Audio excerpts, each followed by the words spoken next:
So the Kingdom Key, amongst even the rest of the Keyblades, stands as a pretty unique one. I mean, even the way it was forged, you know, it's handed down basically from Riku to Sora, but it's like kind of weird. It's not like very much explained how it's forged, you know. It's kind of ambiguous. Maybe it's Riku's Keyblade, maybe it's Sora's Keyblade, who knows? Because there wasn't that, you know, that right of succession, the bequeathing. That didn't happen with Sora. So how does the Kingdom Key exist? What I really want to, like, kind of, I guess, put out is that the Kingdom Key was forged by both Sora and Riku's hearts. Now, this isn't like a structured theory video or anything. This is literally me just talking about a few ideas and then just kind of mixing them together in a weird mishmash way. But I have a few notes that we'll go over, but we'll see how it goes.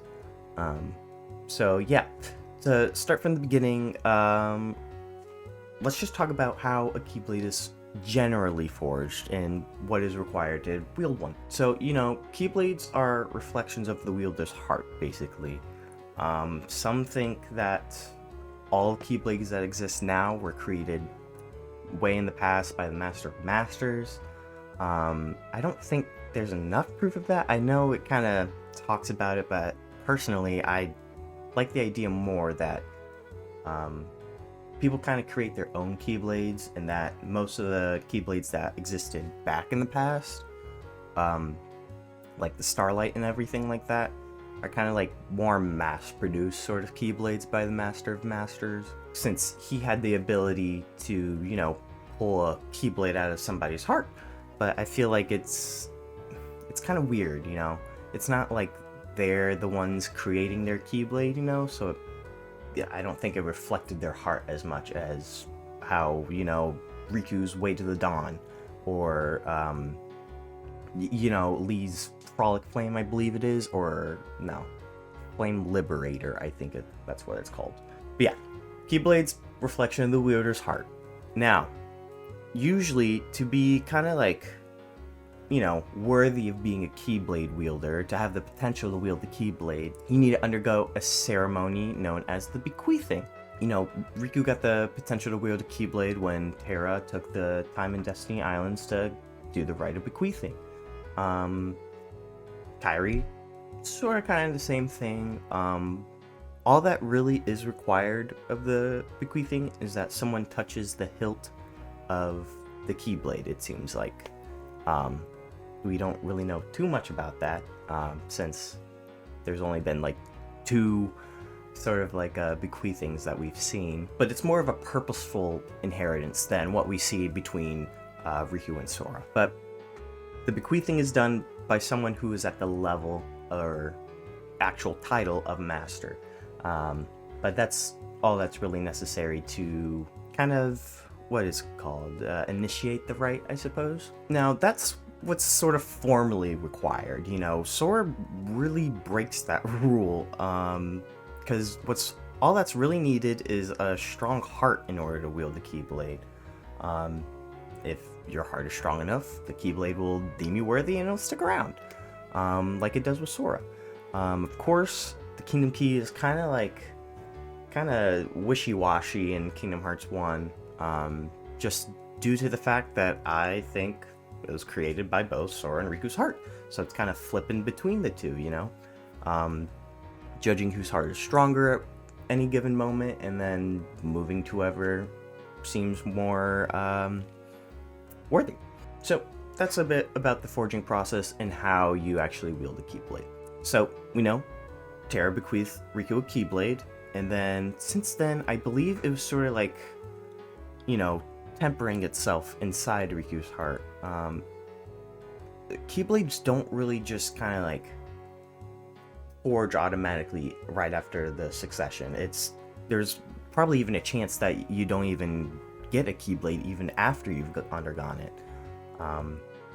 We see with Lee in Dream Drop Distance that everybody was super surprised when he got a Keyblade to manifest, possibly due to the speed at which he did it, because he just showed up at the tower.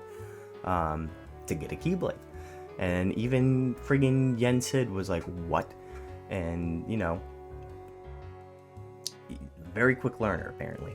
But with the Keyblade inside Riku tempering itself, I don't think it would have taken the form of the Kingdom Key. I feel like, although the Kingdom Key does share, like, similarities in, like, color palette to Riku, it's sort of a reflection in that sense. I think, due to something we'll talk about in a second,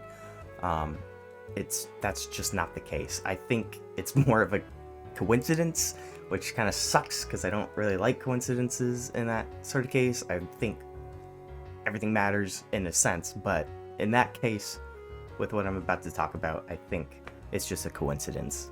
I think he would have had a completely different Keyblade from the Kingdom Key, and since the Destiny Islands, you know, he brought darkness to it, you know, Sora got the Keyblade from him. Somehow, when Sora sort of reaches out to Riku's heart, he sort of extracts the Keyblade from his heart after he touches the light within it. Sort of, kind of how, like, the Master of Masters would do it. I don't think Sora is the Master of Masters, but for those who are, you know, into that, that could be an explanation of how Sora got the Keyblade. I don't think Sora's the Master of Masters, though. Just saying that because I saw the similarity, and I'm just going to move on from that. But that sort of extraction is very unique, and it's like the Keyblade actually chose somebody different. It went down the list, you know? It didn't just, oh, Riku's not available, so I guess we'll just stay put, you know? It moved down. And due to this sort of shifting between Riku and Sora, I think both of their hearts sort of had an impact onto why the Kingdom Key took the form it did. But, you know, even with the color palette of Riku sort of matching with the silver, the blue, and the yellow, and, you know, the crown-shaped teeth, I think due to the existence of the Keyblade, you know, the Keyblade, I think it's just a coincidence. So I'm gonna explain why I sort of believe the Kingdom Key is also sort of like a failed, like, Keyblade, you know?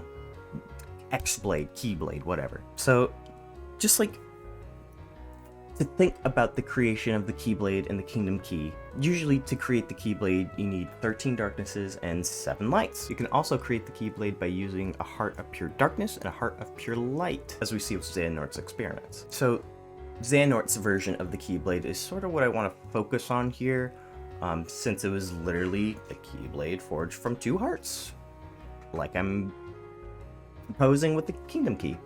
You know, but instead of this violent clash between darkness and light, it's kind of just like handed off between 2 normal hearts, you know.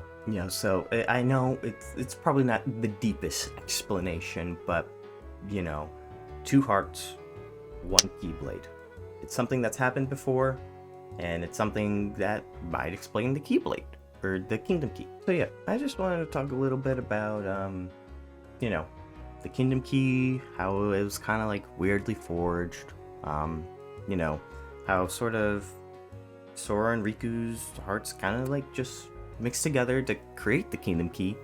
Now, I think it's kind of like when you forge the Kingdom Key, it's always going to be that way, just due to the nature of how it's forged. It's sort of like with the Keyblade, you do those certain things and you always get the same result. If you take 2 normal hearts and kind of do this weird transfer thing, because we see Keyblade wielders fight each other a lot, and they're not constantly creating Kingdom Keys. If you do this weird transfer thing, that's how you get a Kingdom Key. I don't think it's either Sora or Riku's Keyblade, you know? I feel like they would have gotten 2 completely different ones. Like we see with Riku later on, he gets the Way to the Dawn, and that's like an actual reflection of his heart at that current moment.